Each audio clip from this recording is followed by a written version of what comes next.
So just as litigants and attorneys have to follow rules when they're in the court, so too do judges.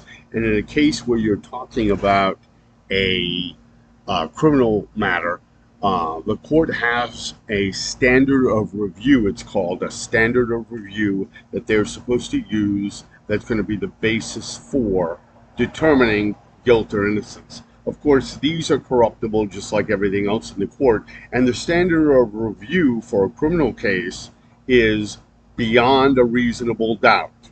Okay? Beyond a reasonable doubt, which sounds exactly like beyond a reasonable doubt. Like there's nobody could possibly doubt this. No reasonable person. And of course, courts have time and again turned that on its side because courts get to determine what that means. And if a judge says, yeah, that meets it, then it meets it. And unless it's just crazy, insane, the upper court will not reverse it.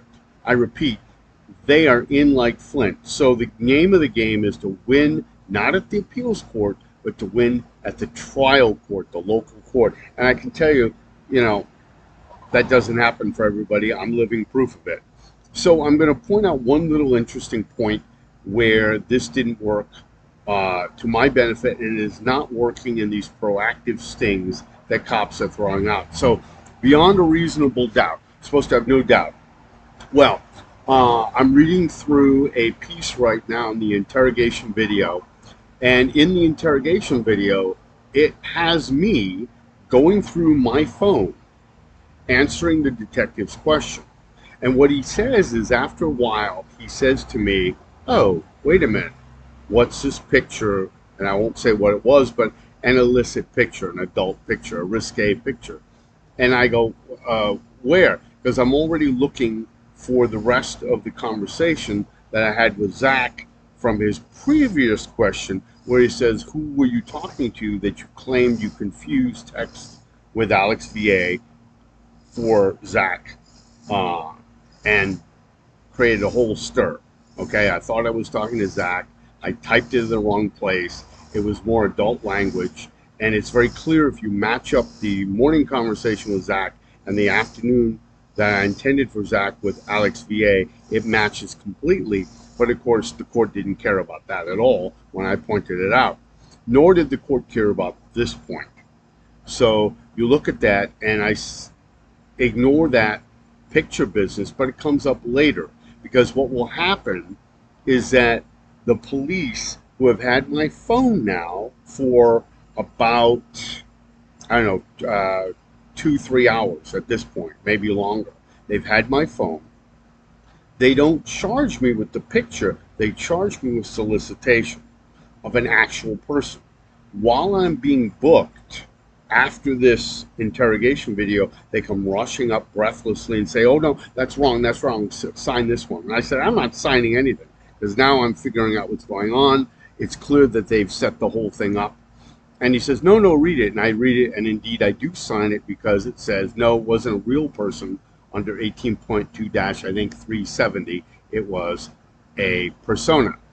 So it was attempted solicitation. Okay, I'll sign that I saw this, and I won't sign, that it was an actual person, because it wasn't. And there was no solicitation, but I have to sign that they're handing me a new one. Fine. Better indictment. Certainly I'll sign that. We're going to go to court, and they delay it. And then what they do is they create a superseding indictment. This time, though, they are indicting me for the picture that's on my phone. Recall the exchange I just said doesn't say who got that picture. Doesn't say if Zach got it. Doesn't say if Alex VA got it.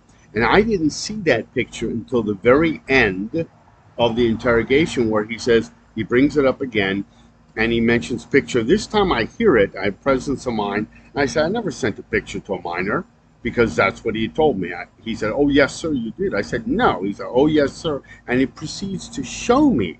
Now, I've got to look at it and figure out if it's on my phone or if it's on his phone, because that may make a difference. But the fact of the matter is, I have no recollection of ever sending a picture, certainly deliberately, never sent it deliberately, to a minor. That is either something that they took out of my pictures and assigned to an account, which I don't know how they did, because the account was deactivated at my request. Recall that I said this account contains a minor, and I asked the system administrator to deactivate the account, but they never got back to me that they had done it, only that they had received my request and they were reviewing it. So I didn't know until Bauer told me that this kid's account had been tossed out and frozen, rather. And so how did a picture end up on that account? All right.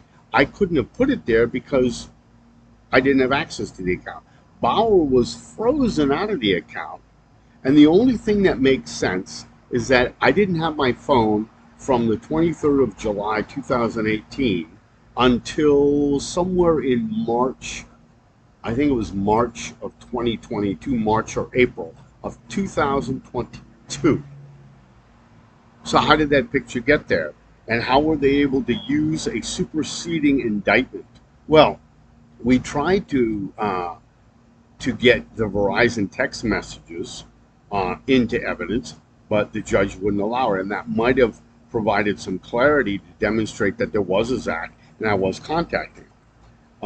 Zach was somebody that Detective Bauer was supposed to contact, but of course he didn't do it. There is a place in there where he says, "You want me to contact him?" I say, "Yeah, absolutely." And he apparently never did. Why? Of course, because that would demonstrate that I was telling the truth. So it's important to understand that in the court standard of review, beyond a reasonable doubt, there's reasonable doubt. And if the court has already decided, all the other side has to do is make an argument that the court likes. Clearly, if you've learned nothing from the last 6-7 minutes here, you've learned there's a lot of doubt. There's a lot of doubt as to whether I intended. You may say, I don't like this, I don't like how he's saying that, he may be lying, but certainly we should find out how that picture got into that account, and I'm just as curious as anyone else.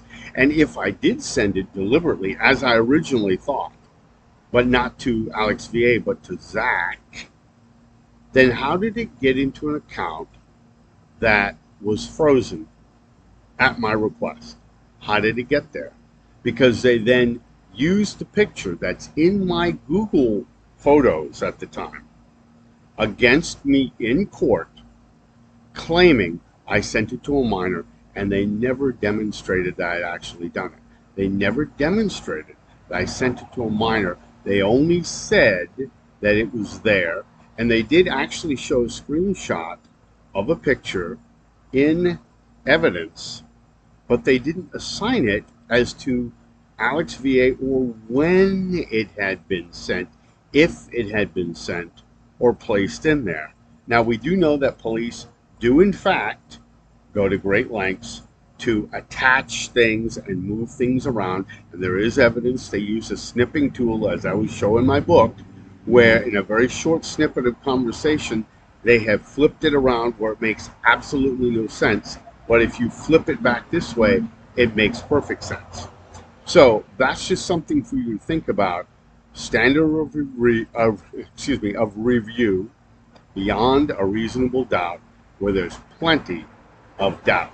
This is Norman Michaelation, I.C.A.C. Unpacked. Have a good day.